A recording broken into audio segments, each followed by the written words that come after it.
We are students of the art of play, And we do this show called The Art of Play. a show for the players who ask why. My name's Vi. And I'm Gaia. So, Gaia, what are we talking about today? What's our topic? So today we're talking about tutorials. For those who tuned in last week, we talked a lot about depth versus complexity. The idea of how much do you have to know in a game versus how much you can do with the knowledge you've gained. And we discussed a lot in that episode about teaching. How do you teach players information in a way that's effective? How do you not overwhelm them and make sure that they are able to take in and do everything they need with as little complexity as possible? So today, I think we should go in a little bit deeper into that teaching concept and talk about how do we actually do a good tutorial? How do we teach players effectively? So I'm going to throw this over to you quickly. What do you know about making a good tutorial? How do you teach effectively from your own player's perspective? What's effective teaching to you? I think this follows my personal rules for how to make a PowerPoint, which is a lot of don't overwhelm people, right? Keep your text fairly minimal. If you have to have text, make it entertaining, right? And then it comes down to presentation of yourself, right? You don't talk down to your audience. You speak to them as equals, as somebody who humbly comes to a person and says, I have some information. I think you're going to want it for later. I almost guarantee you're going to need it. Yeah, so the idea of tutorials and the idea of teaching is to get someone interested and excited.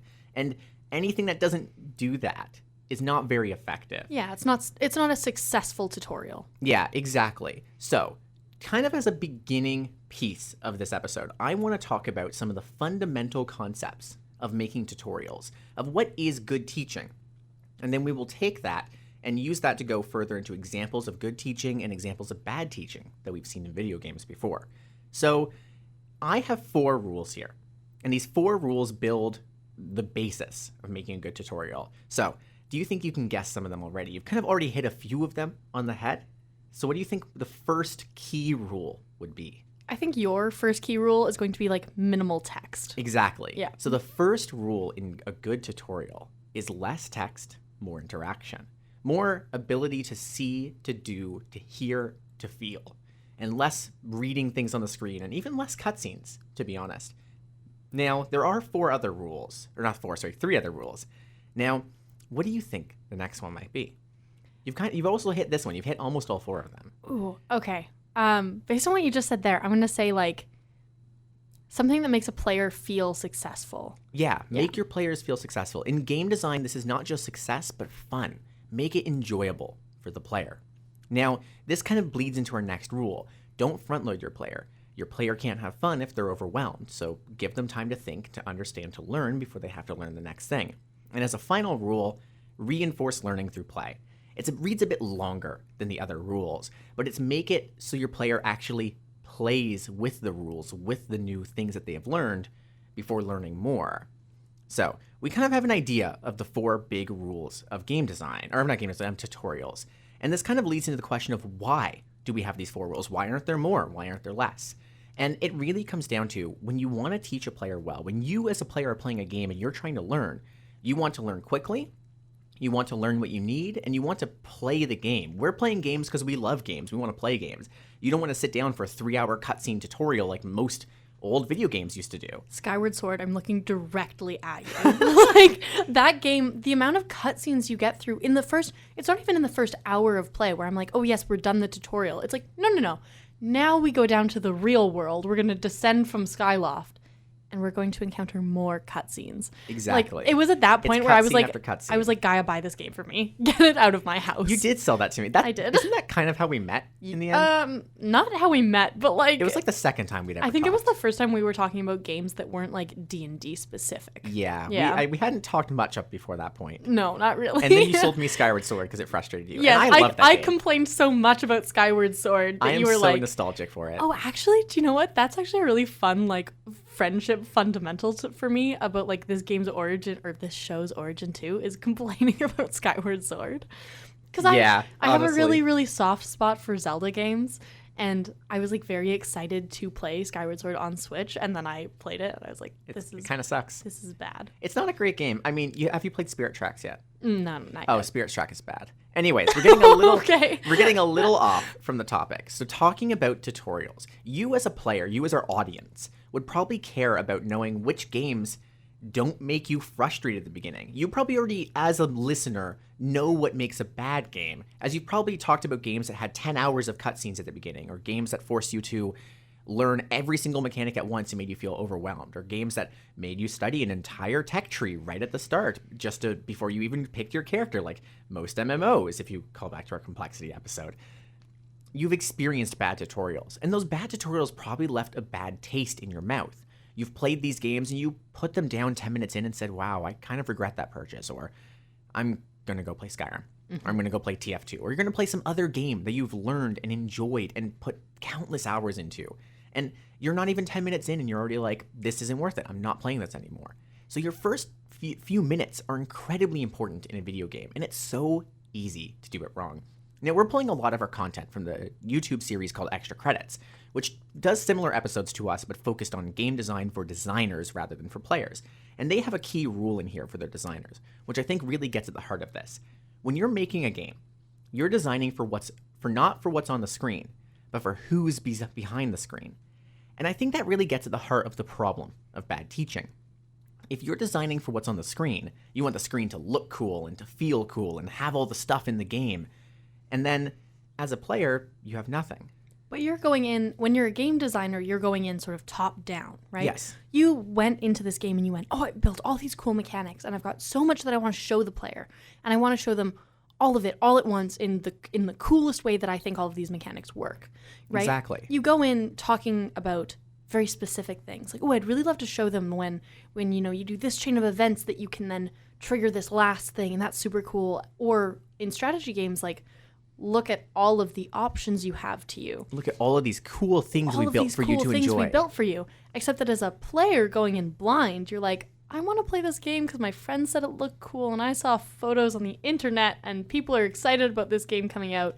I want to play Civ 6. I saw that one clip of Australian leader John Curtin saying John Curtin. Yeah, right? And exactly. That's what you want to hear. Or I saw some gameplay on TikTok and I'd really love to play the game. Yeah, Genshin Impact especially got that. Yes. So you just want to enjoy the game. And there's a really good example from Extra Credits in their episode on game design, which I recommend everyone watch. It's about 7 minutes long, wonderful episode that's a primer for what we're talking about.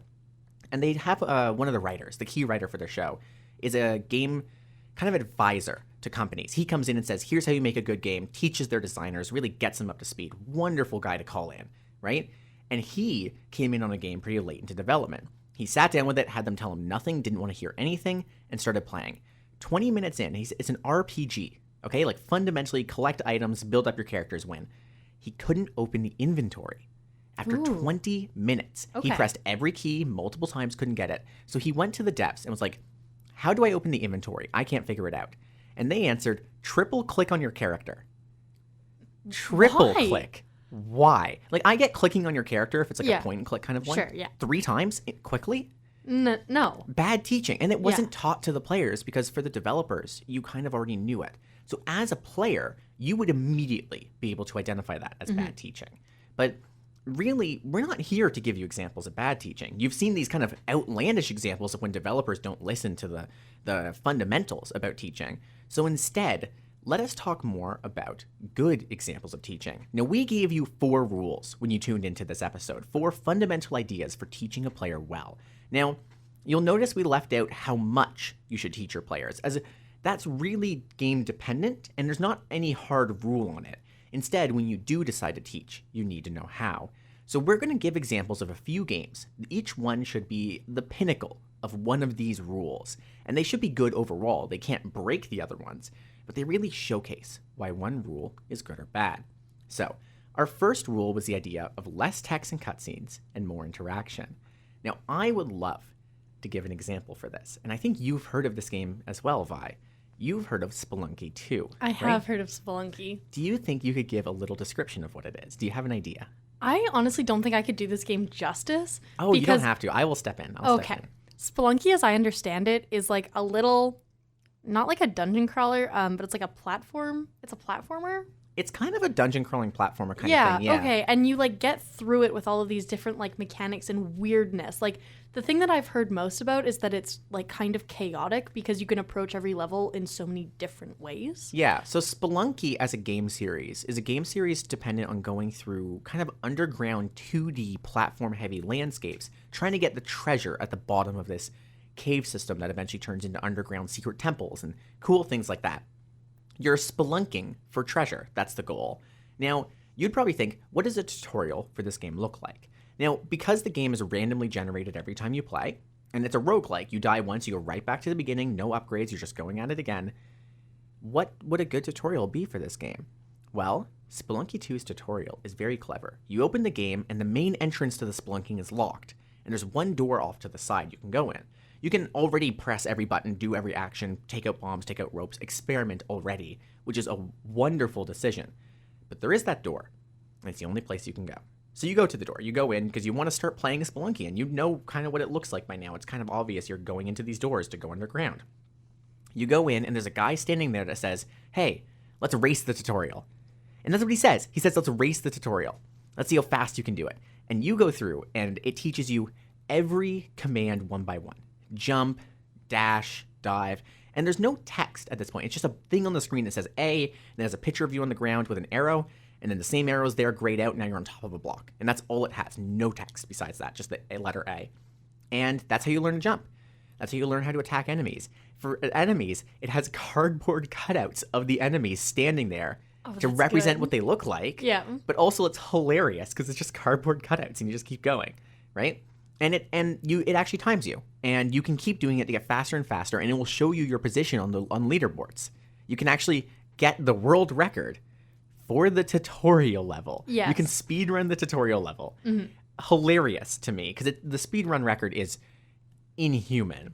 Right? It's like been 10 perfected. seconds or It's something near impossible from what I can tell. Because I actually ran it earlier today in preparation for this episode, and it's 10 seconds is wild to me. Even if it's 18 seconds, I think I need minimum 25 to beat it. And it's pretty long, right? But it takes under a minute if you already know the mechanics. And that's it. And then after that, you exit the room, and the front door's open, and you can go in and just start playing. And Spelunky's a hard game. I need to put this out there. Spelunky is a very difficult game. But even though it's very difficult, this tutorial is very quick. There's not much text, and it has you playing the mechanics. It has you playing every single thing from the beginning. It tells you, here's how you move, here's how you jump, here's how you attack. All of it's on screen, and you can just ignore it and race if you already know. Because it doesn't need to explain things to you. What's your reason for spelunking? Oh, you want treasure. Story done. Now, it helps that Spelunky's not a very story-heavy game, and we're going to get into more story-heavy games in this episode.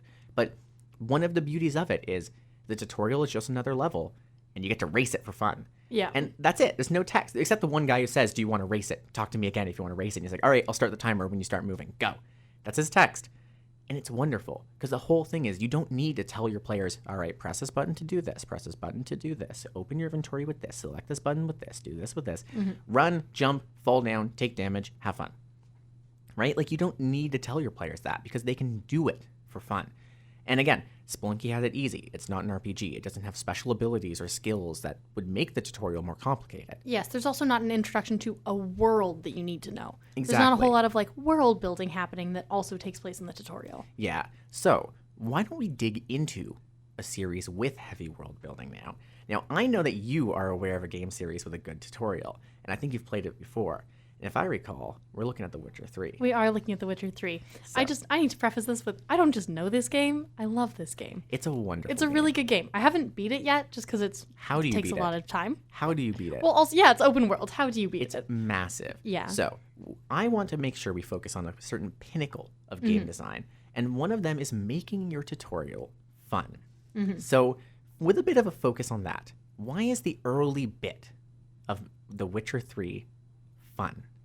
Well, it's fun because you play the main character that you're going to play for the rest of the game, right? You play Geralt the Witcher, and you're playing in the tutorial as his ward's teacher. So you're playing as Ciri's instructor because she also wants to be a Witcher. For those who need a bit of context, Yeah. Geralt is a Witcher. He A Witcher. he hunts monsters. Yes. As Witchers do. yeah, for money. Yes. And Witchers are sort of mutated people They're like magical people. who specifically do this job and are hired to do it and travel the world to kill monsters. Yes, for pay.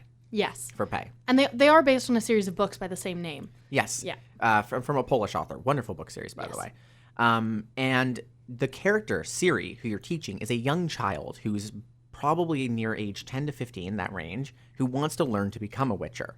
Now, she will be a fundamental character to the story, but you might not know that yet going into the Yes. tutorial. So, you're kind of a teacher, you're the Witcher, and Siri is a child who's learning. Tell us about the tutorial. Well, so Siri says, like, I'd like to do this. And you step in and say, yes, but you can do it better. And in the tutorial, in the gameplay, you sort of demonstrate for Siri how to do something well. So I actually thought you were going to talk about this for a different facet of what makes a tutorial good. I thought you were going to bring this up for don't talk down to your players. Oh, we can Because- talk about that too. We haven't brought that up yet. We've talked about this one a little bit as instead of talking down to your players, The Witcher does the opposite and almost puts you on a pedestal because you're teaching somebody else.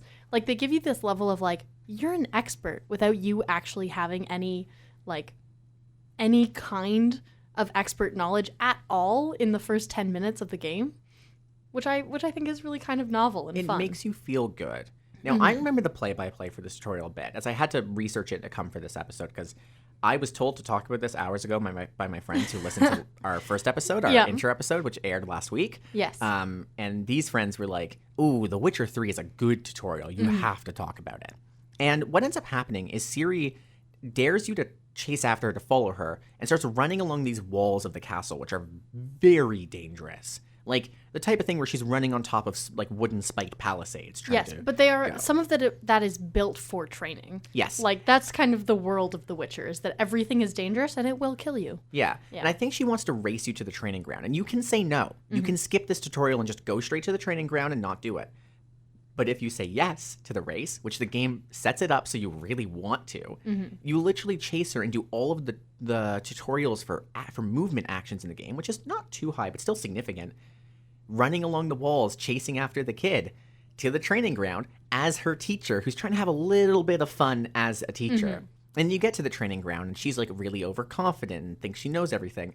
And Which is very typical of Siri, I'll very say. typical. Yes. Very typical Like, of children as well. All of this feeds really well into teaching the player also about the relationship between these two people. Yes. And it teaches you a little bit about the kind of world that you're in. Like, hey, this is a castle that has palisades, and also everything is dangerous all the time. Yeah. And so the big teacher comes in, who I think is her uncle, I want to say. He's not related to Siri at all. I think they use the word uncle for him. Anyway, Yeah. so he comes in, this big teacher comes in, and is like, Siri, you don't know as much as you think you do, and you're going to get yourself killed with these dangerous antics. Geralt, who's the main character, show her how to fight. Yes. Teach her. Show her that she still has to learn. And you can say no, but if you say yes, you go into the combat tutorial. And they're having you teach her. And when you do it, she tries to do it too. And you're learning how to do it. The game is Yes. showing you how, saying do a weak attack, and the game pops up with like or not weak attack, light attack. Yeah. The game pops up, press X for light attack on the bottom of your screen or something like that. And so it's this really clever design. You're having fun, and most importantly, you're not looked down upon for having to learn. Actually, you're the teacher here. You're the expert, though you're learning it as a player in real time. Your character Yes. has been doing this for his entire life. And he's like 40? I've just realized, though, they also set you up in a position where, like, you are the expert, but it's okay for you to be a little bit wrong because your mentor is there.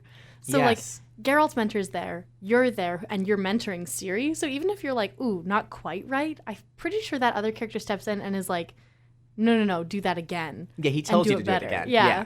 Which is this wonderful piece of making your tutorial fun. You're chasing after a kid who's laughing and having fun while very obviously doing things that are way too dangerous for a child to be doing, and you're Yes. very confused as a player. And you're showing combat and teaching and having your mentor say, "Good job, Geralt," and the kid's like, "I want to try," like stuff like that. Yeah. You feel great as the mentor, teaching, but also learning as a player. The tutorial is fun. And I think that's a key component here. Now, Yes. do you think you have any other examples of fun tutorials, of good teaching moments? Oh, in no, video but I games? know you do. Please give me another one. Okay, so I think a wonderful example of making your tutorial fun is in the game Metal Gear Rising: Revengeance. Now, I've told you about this game, and I know I've talked about it before on the show, but can you give me a little rundown of what you know of this game so far? I'm going to be honest with you. I don't know anything about this game. Okay. Do you know the Metal Gear series? Only in the music that you've shown me. Oh, the music's wonderful. But we'll get to the music in a later episode. Yes. But the Metal Gear series is this very intense series with a story that takes multiple hours to explain if you're lucky. There are YouTube videos of someone saying, I explained the entire Metal Gear lore in 30 minutes, and this guy is talking at like hyper speeds. Yeah, talking for the whole 30 minutes. Yeah, no breaths, but also like like fast, going fast.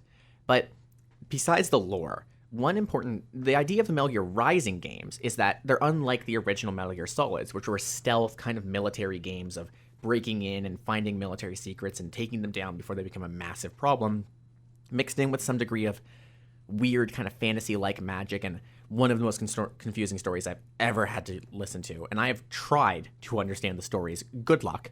If any of our viewers are trying to understand the Metal Gear Solid story, don't. It's not happening. It's not happening. Gaia's takeaway for this episode. Understanding Metal Gear lore, don't even try. It's worse than the Kingdom Hearts lore. Okay, Kingdom Hearts lore I've had explained to me, and I still don't understand. I've had it explained to me by like 8 different people. Yeah, the Kingdom Hearts lore is wild, and I think Metal Gear is still worse. Now, Metal Gear is fun, and if you play all the games, they're genuinely enjoyable. But you're going to have a headache the entire time, especially Metal Gear 2. Oh. Which, fun fact, features the main character Raiden, and it's the only game where you're not really playing as Solid Snake. And the main character of Metal Gear Rising is Raiden. And those are my 2 favorite games in the series. So Awesome. We're going to get into it. Metal Gear Rising is a third-person hack-and-slash action game. It's not stealth, it is military-focused, but you're playing as Raiden, who is a kind of cyborg-like character with metal kind of cybernetic enhancements, who is basically part of a mercenary organization whose goal is to protect people defensively and build up areas for defensive purposes. And that's kind of their big goal. And in the Metal Gear universe, there's a big bad called the Metal Gear, or a Metal Gear. And the best description I can give you of a Metal Gear is a giant death robot. Lasers, literal tactical nukes inside of it in very high amounts, the ability to go underwater in air and go for like years on a single fuel cell because it has an internal nuclear reactor for some reason. Wild machines, okay? We're talking massive 60-foot or above structures, like 60 foot up, 30 feet wide, 30 feet deep. A building. Massive thing. A building Yes. made of pure metal. When I sport. call my teammates, when I say like, "Oh, you're built like a brick house," I really should be saying like, "Oh, you're built like Metal Gear." Yeah, it's really like terrifying. Yeah. And in the tutorial, now you start off killing a few basic enemies and doing basic fighting and learning the attacks. You walk around a corner and they're like, there's the president who you're chasing after to save, who's been kidnapped. And honestly, the story doesn't matter for this game in the slightest, right? And the guy's running away with it, and then out of nowhere, a Metal Gear, these terrifying giant robots, lands in front of you. You're like 10 minutes in. You're 10 minutes in. And you get the mission on the top right of your screen, destroy the Metal Gear. Now, Death robot. Death robot. Big bad. Big boss guy. Most other Metal Gear games, the big final scene of the game is fighting a Metal Gear. It happens 20, 30, 100 hours into the game. And this is 10 minutes. Right. And these things are terrifying. So if you were somebody who had played the previous games, you'd be like, what do you mean? Yeah, you'd be I'm like, 10 what is minutes in. happening? What is What's going happening? on? Whoa. Yeah. And the song Rules of Nature starts playing. Wonderful song. I recommend everyone here listens to it. It's a wonderful song. And you literally, doing the tutorial, learn how to take down a Metal Gear, chasing after it, slicing at it, dodging attacks, going wild. You can die in this fight. I was playing on the hardest difficulty. I did die in the fight. A few times, actually. But it's wonderful because it's very hard to fail. The Metal Gear follows a strategy of staying away from you. So you have to learn a lot of your quick movement actions and ways to get a lot of damage in quickly. But you feel amazing. And in the final scene, it strikes at you, and you're just a human with a sword. And it's holding a sword too, for some reason, which is glowing red hot, orange hot, white hot, with, I don't know, molten steel. And it attacks you with the sword, and you block it with your sword, which is a normal sword. Yes. And their sword's the size of a skyscraper. You parry it twice, and then run up the sword, jump in the air, and slice downwards, cutting its arm off. Yes, stuff you shouldn't be able to do. Stuff that makes no sense Yeah. to do. And you hear like the big like climax of the music as it's shouting rules of nature full volume. Yeah. And you feel amazing. Right. And this is the tutorial boss. Yes. This is a good introduction to your players because it immediately makes you feel successful, but more than that, it makes you feel like cool and neat and just like a badass. And it tells you the rest of this game, you're the badass in the room. You're the cool guy doing cool things, destroying massive machines because you're just that powerful. You walk into a room and everybody knows that you're the guy who took down that Metal Gear. But it's also kind of terrifying because think about it. You just took down a Metal Gear, and that was the tutorial. Yes. What is stronger? What is coming next? What's next? It plants that little seed of like curiosity of like, oh dear, what have I gotten myself into? And eventually, you are going to run into bosses like humans who are like you, like the cybernetically enhanced human being who, I think the very next scene, one of them cuts your arm off. Right? Like, and you fight the Metal Gear again a few times in this tutorial scene, and you eventually destroy it to the point where it just explodes and does insane levels of damage in its explosion. And then you fight against one of the guys who kidnapped the president, and he wins. Easy. Like, he wins as if you were just like a peon, like nothing to him. And considering you just 5 minutes prior defeated a Metal Gear, this is terrifying.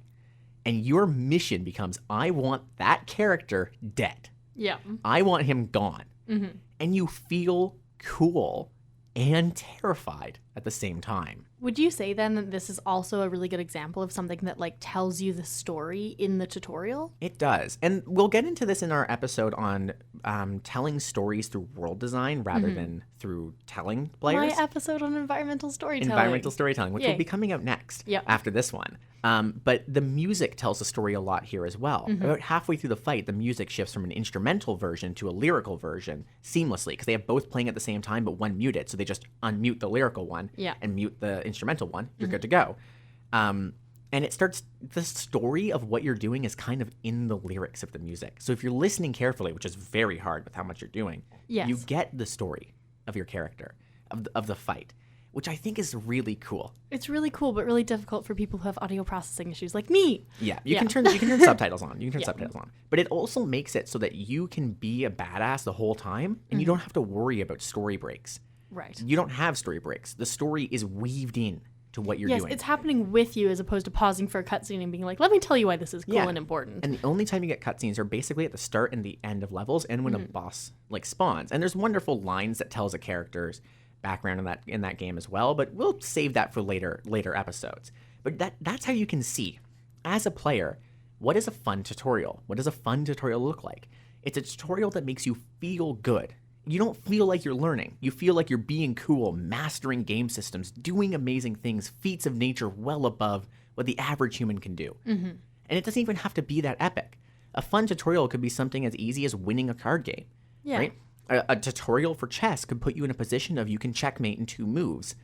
Do it. And you'd feel rewarded because the game is giving you a puzzle, but you're learning through the puzzle, right? You can do it in any game genre. You don't have to be a badass or a teacher, but you have to have fun. I'll give you a lo-fi gaming example. Yeah, let's hear it. I will probably come back to unpacking a lot because it's a game I really enjoyed, and we'll talk about it in environmental storytelling. But in the very first level, the tutorial is something very simple like unpack this room or I think it's unpack this room. It's, you're a kid who just moved into a new house, basically, I think. And the tutorial just tells you like, oh, you can't just put things anywhere. Like, things have their place. You can't just put a toothbrush on your desk. Like, that's got to go in the bathroom, right? And it just teaches you very simply, like, there is a way to solve these puzzles because fundamentally they're puzzles. They're not just moving objects. And that's a really successful little way to introduce that idea of the game. Yeah, exactly. Now, there is another important concept in game design and in tutorials that we need to talk about. And that concept is not to front load your players. So we've talked a lot about make sure it's interactive, make sure your players doing the thing they're doing, make sure they're having fun, that they feel good, that it's rewarding. But you can still be very bad at teaching, but very fun.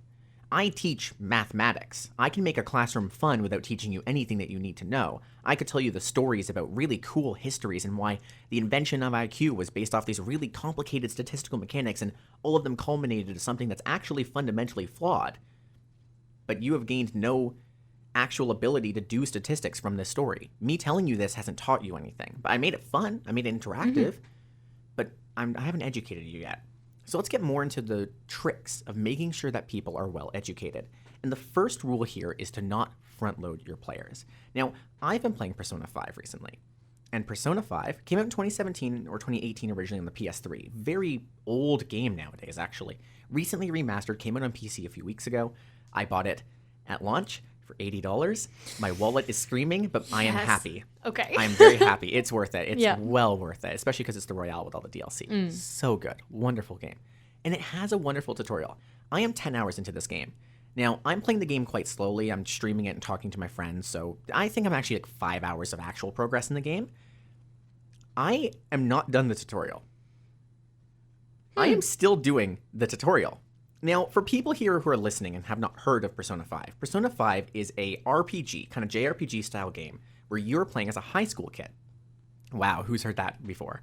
Yeah. But different from other RPGs, the Persona game has you as a kid who is actively going through school and doing well in your courses and interacting with people in school and not failing is a core game mechanic. Oh. Like, you actually have to do that. Interesting. And you actually learn things. It's kind of like quick time quizzes is basically how it teaches you. Just like, you can Google the questions, who cares? But you actually have to be a school kid doing school things. And Persona 4 was like it too. Wonderful game, same type of tutorial, loved it. And at the same time, you have the ability to enter into what's called palaces, which are alternate universes, like dimensions on top of the real world, created by people's thoughts of the world. To give it into perspective, the first palace in the game is built on a teacher named Mr. Kamoshida. It's a Japanese game. The names are going to be like this. He's the PE teacher, and he's a very full of himself, seems to be the king in the castle, is how they describe him. And that tells you what he's like. Feels like he owns everything, is better than everyone, can do whatever he wants, everyone's below him, but doesn't try to act like it, tries to act regal and cool and lovable, but is really dark behind the scenes. Now, you accidentally get transported to his palace, which is an actual castle where he's an actual king with actual military like soldiers, and the students are being whipped by them, right? And the game tells you this is all in his head. This is how he subconsciously views the school. I do not like this man. Oh, you're not supposed to. He is evil, and he stays evil. Okay, right? excellent. He is not a morally gray character. Partially why he's the first villain in the game, because there's no moral grayness here. He is objectively evil of the worst sort. He is bad. Yeah. You are a high school kid. There's a lot of story about your character as well. Again, multiple hours of cutscenes I had to go through to get to this point. But he is evil, and your goal is to take him down. And you, as the high school kid, going through high school, also have to go into this guy's palace and take down this ego of his, this inner machination, this distorted desire, by stealing the treasure of the palace and stealing its core and causing it to crumble, right? Which in the real world could put this guy into a coma for all you know. You're literally fundamentally taking a piece of his heart. Yeah, I was going to ask what happens when you finish. I understand that you're not there yet. I actually haven't finished this dungeon. But I don't know what happens. The game talks a lot about how it could put them in a coma, it could turn them into a good person, but you're stealing their distorted desires. Okay. You're stealing the evil from their heart. Sure. Right? Because their desires that have become corrupted are physically manifest in this world. And you take it out, and he loses it. But when you lose your desires, you could lose your will to live, for all we know. Okay, so you could be putting this person on an okay track. Or you could be putting him into a coma, or just straight killing him. Interesting. And the game itself, the characters in the game don't know what's going to happen. But this guy almost leads to a student's death and doesn't care. So you don't feel remorse as a player. But anyways, so lots of story detail. Really cool game. What's the tutorial like? You get into the game, and I was maybe an hour in before I got to the tutorial, because it's a story-heavy game. It tells you a lot of story. You can move around and do things, but you're learning the story. And you know what? I felt good about it. It felt like watching an anime. It was cool. I signed up for it. I knew what I was going into. If you haven't signed up for that, maybe you wouldn't like it as much. But you get in, and you eventually get to the first palace, and it puts you into a fight, and it says, here's your attack button. Do some attacks. And then next it's like, oh, by the way, you have abilities. Here, press this button to open the ability menu and use one. And it just gives you your basics. A little while later, someone else comes in the world with you. And we're talking like a real life, like hour or 2 hours now, right?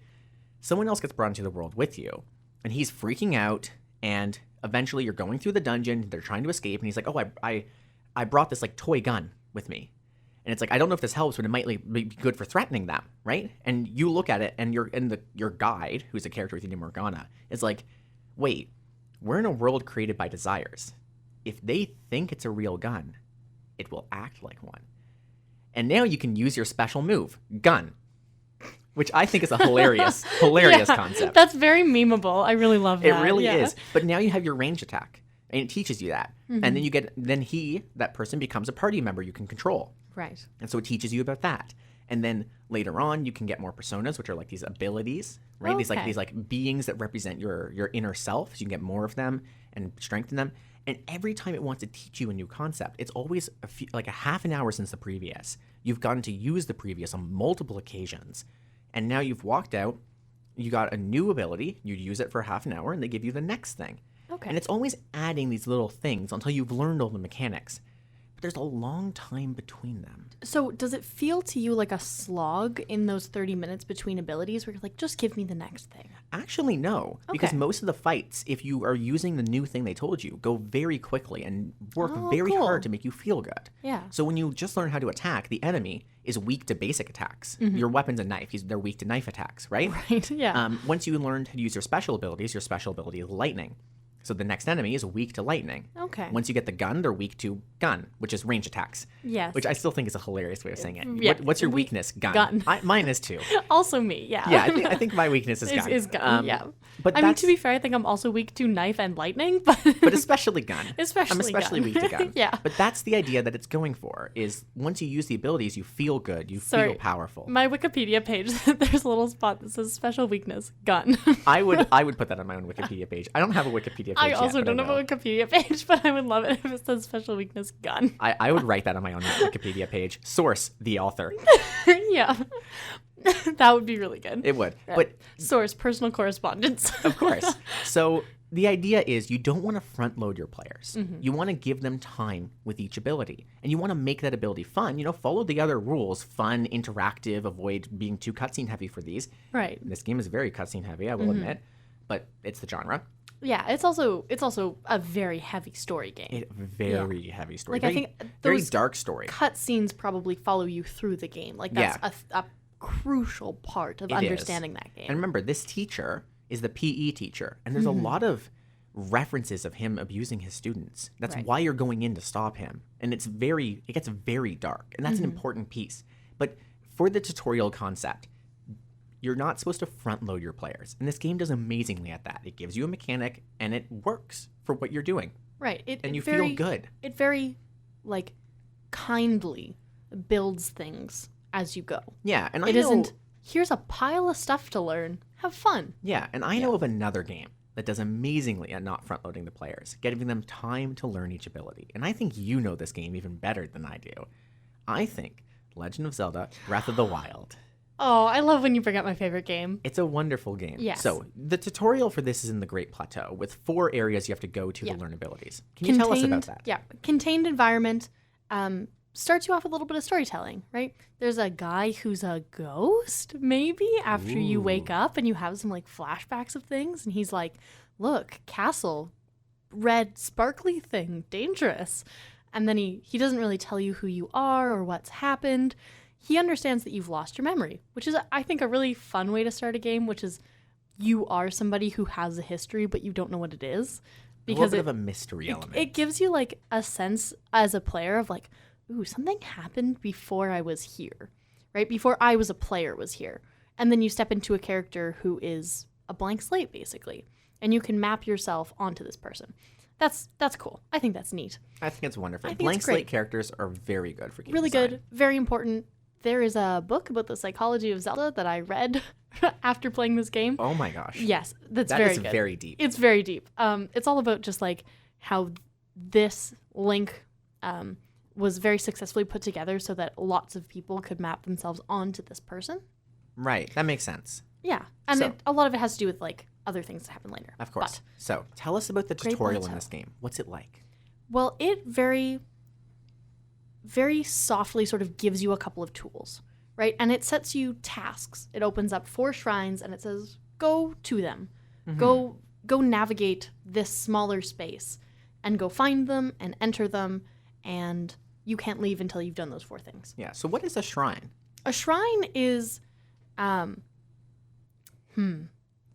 Would you visually, it's a little gray lump with a little door on it and a little like pedestal like thing that almost looks like a computer screen. Right. Yeah.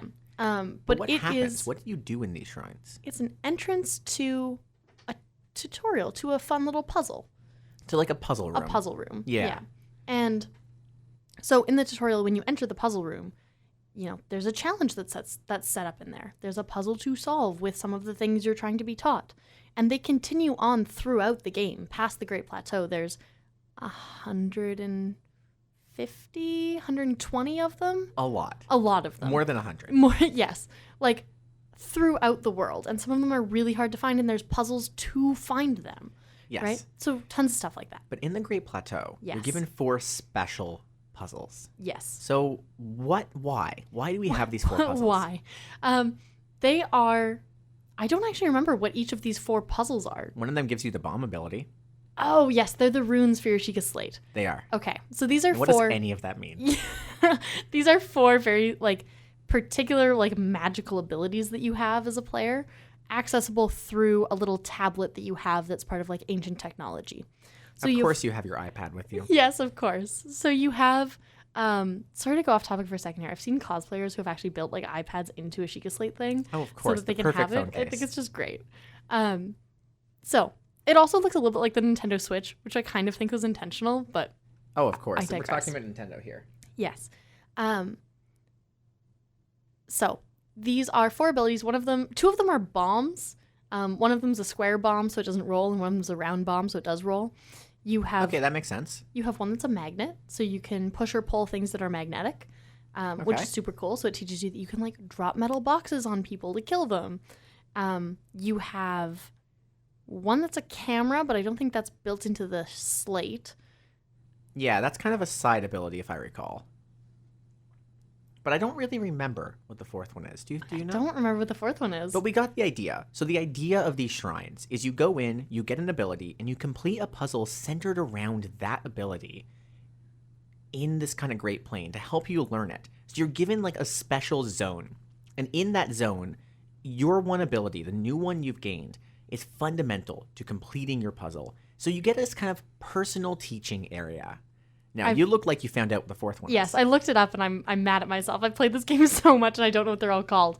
There's one that freezes time, so you can like Oh. so you can freeze like a boulder and then hit it a bunch and build up like potential energy in it. And then once the timer stops, it releases all the energy at once. So basically you can turn anything into a cannon. Basically. Yes. Yeah. Or you can just freeze a dude. Like, hey, I need to fight one guy at a time. I'll freeze you, and so I can fight this other one, and then I'll come back and hit you later. And then there's one that lets you freeze water to basically build like frozen platforms. Okay, that Yeah. makes sense. So you have these 4 abilities. Now, why do they have these 4 dungeons for you? These 4 little shrines? So that you can get each of these things and you get to play with it and try it out. So you get to learn the fundamental mechanics of the game one by one in a specialized area, but in a way that's still interactive and fun. Also in a way that isn't dangerous, because Breath of the Wild has this thing where because it's open world, like you It's have dangerous. the potential to get interrupted at any time. So putting them in these little isolated environments in the shrine is this incredibly intelligent way of letting you play uninterrupted with that thing. Yeah, and it's important as well because you can't leave the Great Plateau, though it has enemies, until you have finished these 4 shrines. Yeah. So these 4 shrines are kind of a teaching environment that the game says, you shall gain the powers Yes. to take down Ganon You from these shrines. we shall give you bomb and magnet and freeze time and frozen water and other bomb. and other bomb also. And later we'll give you motorcycle, which I'm not sure how that's supposed to help you, but It's anyway, cool. Here's You feel great. you feel great. I have the DLC. I get a motorcycle. Anyway, Free motorcycle. free motorcycle gives you really good tools that you can use later that aren't combat specific. They're puzzle specific, which is part of sort of the theme of Breath of the Wild. Right. Mm-hmm. And I think it's a great teaching environment because you get to play all of what you want from Legend of Zelda. Everything that you could want is in there. But you get these specialized environments that are fun and they're interactive and they're not front loading, so you have to use them and take time with them, and they're one by one. Mm-hmm. And then once it's done, the whole world opens Yes. to you. And they're embedded in an environment where you have to get to them with your other abilities, right? You have to use your combat abilities to go find one of the shrines. You have to climb things and like just learn how to navigate the environment. And at one point you have to chop down a tree to create a bridge to cross a gap because it's too big for you to jump. And so it just teaches you that like, hey, this world is more than set design. Yeah, you can interact with it. Yes, everything here is something you can use. So it's very clever as well. There are obvious tutorials. The shrines are kind of clear. But Yes, to and I get think- to the shrines, you have to interact with the world. I And think that's less the obvious. Ghost, who, spoilers, is a king, or Oh, is yeah. the king. I think he tells you to cut the tree down, but Still, even then, it's less obvious of a tutorial because it just tells you, play the game. And we got some little tricks for you that are fun. Yeah. And they're cool. it's a really good tutorial. A tutorial through gameplay. It's almost like you should make your tutorials fun and reinforce learning through play. It's almost like you should have as little text as possible. Of course. Wow. So, I have one more game example for this episode. We're running about 45 minutes in. We have about 10 minutes left. One more game. I want to talk about Balloons. A fun little tower defense game on mobile phone, PC, and a couple of consoles, because of course it's on everything. Yes. It's Balloons D6, the sixth game in the series. It's kind of in the number. And it's a fun little tower defense game where the enemies are little balloons going through a track, and you have to build monkeys that throw darts at them. So you launch up the game, and you want to play Balloons. You make an account, or not, who cares, and you click play, and there's no tutorial. You click play, and it's like, oh, by the way, the first level's unlocked. You can go play it, or play any of the other easy levels, like beginner levels. Play whichever one you want. You go in, and you only have one tower, the normal default dart monkey. And as you're playing, you place the dart monkey. The game does tell you how in your first playthrough. It tells you what to do, right? It kind of just says, by the way, place monkeys to stop balloons. You should place it near the beginning. Have fun, and you click play. You place your monkey, and it starts firing at the balloons as they walk past. And soon, the game says, oh, by the way, you have this one really powerful hero unit. You should place him down. So you place him down. You don't have to, but you should. And then you get a few rounds in, the game's like, yo, you've unlocked a new tower, the tack shooter. And you're a few rounds in. You've probably placed a few monkeys, maybe started upgrading them even, because that's a fundamental. It tells you to do the upgrades when you get them. And now it's like new tower. And that's how the game goes. You get a few upgrades, the game tells you to try them, new tower unlocked. Now, I will admit, there are a lot of towers in this game. By the end of a single game, which will take you, to really do like a hard mode one, it's going to be a while, easy mode is short, but you're going to be 10 to 20 minutes depending on difficulty. And there's over 20 towers in that game. So you eventually reach a point that's a little overwhelming. But the whole idea, the entire time, is to play the game. Try the new tower, get the new upgrade, see if you can beat the balloons.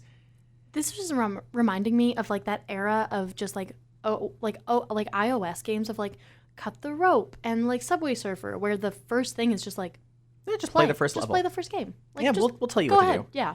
And it's a wonderful style of tutorial, of teaching your players, try it out, see what happens. So that covers our 4 rules. I saved the balloons for last because there's not too much to say about it, although it's still a wonderful tutorial Yeah, it's for a fun game. little game. Yeah. It's a fun little tutorial. And it doesn't meet all the qualities of all of the ideas of fundamentals for tutorials, but it still does very well.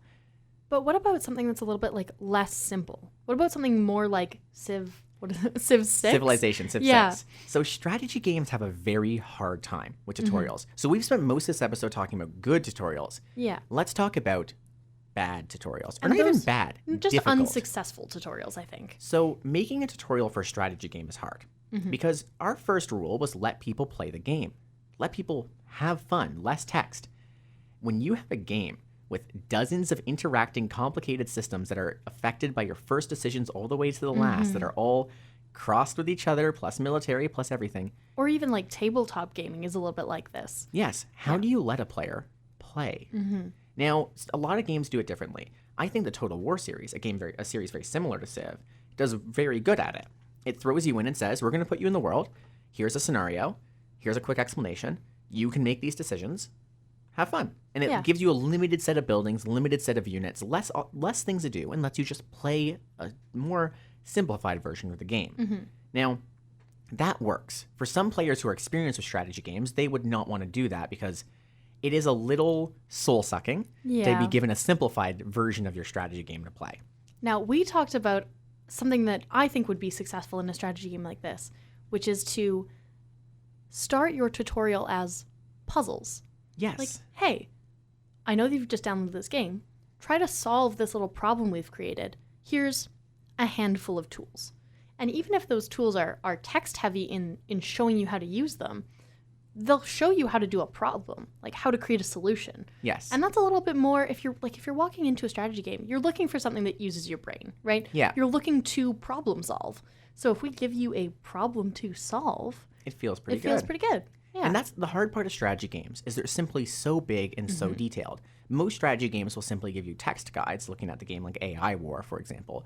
Other games, which I think do much better, are like Age of Empires, where the tutorial has you going through simplified versions of levels, where it's a real-time strategy, it's a little bit easier to do this with, but you're given a handful of units and you go attack a handful of other units. You learn how to move. It says, move this unit to this area to go fight. Here's how you do it. Click on your unit, right click. And you have this deep voice Scottish voice actor Yeah. telling you, because it's supposed to be representative of like the Scottish rebelling against the English with Right. I can't remember his name now, but the hero of Scotland all the way back then. Are you talking about the guy from Braveheart? The Mel Gibson man? Yes, Ah, the guy yes. from Braveheart. Okay. I feel so bad. William Wallace. There we go. Yeah. The voice actor is supposed to be William Wallace. Staring blankly at each other across the mics. Yeah, we're both just like trying to figure it out. He's just Mel Gibson. But you just hear William Wallace narrating, Yeah. telling you, now right-click on your unit and move him over to the other side of the map. Yeah. Right? Like click on your unit, right-click over there to send him to the flag. Yeah. And he sounds like really cool. And then eventually it tells you to build buildings and to go through, and it's all these simplified levels. But they feel a little bit like puzzles, and they Yes. are. And here's the thing. When you finish it, the final level is just a normal puzzle level like everything else. And the thing is, there's now dozens more puzzle levels Yes. that are all similar to that final one. So Yeah. you feel like you've just worked your way up the puzzle ladder to the top. So we have a lot of good examples. Strategy games have it hard, but as you can see, they can do it well. So let's give a bit of a recap. In this episode, we kind of went into all the various examples of good tutorials and a few examples of where it's a bit harder to make a tutorial. We admit, the more complicated your game is, the more complex it is, the more time you need for tutorials. And you need to break it up by not front-loading your players and taking it carefully. So, the 4 rules for tutorials. If you're a player and you need to identify if a game does a tutorial well, or a game you didn't feel good about a game early on and you felt burned by it, honestly, that you didn't want to play it, maybe one of these reasons is why. A good game early on will use less text and let you play. It's not going to front load you. You'll learn things one at a time and you'll feel good for it. It's fun. You feel good. You feel rewarded, or you feel cool or badass, or like a teacher. Yeah. All these wonderful fun things in a game. And the game gives you time to play with these rules, to experience them, to try them out. And it reinforces its learning by following its own rules and giving you the time to try it and showing you how it works and showing even the little edge cases. It reinforces your learning by making it fundamental to the game. And that's how you make a good tutorial. It's all about, why do we play video games in the first place? Those are the things that you want to emulate in your tutorial. Yeah. We play to have fun. We play to feel better, right? All of those things. We play to experience a story. All So- of those things should be in your first 10 minutes in your tutorial somewhere. Yeah, and if you as a player felt like a game failed that, now you might have the language why. So this has been our episode on tutorials. We have about a minute left finishing up. So Vi, finishing us up, what are we talking about next time? We're going to talk about environmental storytelling. We're going to talk about music, Yes. world building, and the different ways of making sure. We're going to tell you how stories are told without a cutscene, without somebody actively telling you a story. how to get a story from Yeah. everything in the game, not just the voice actors. Correct. So that has been everything on our episode for tutorials. Tune in next week to hear about storytelling with more than just the text and more than just the voices, building a whole world around a story. So I've been Gaia, I've been Vi. and we'll see you next time. Thanks for listening. Bye. I was like, I should say something else, and I don't know what.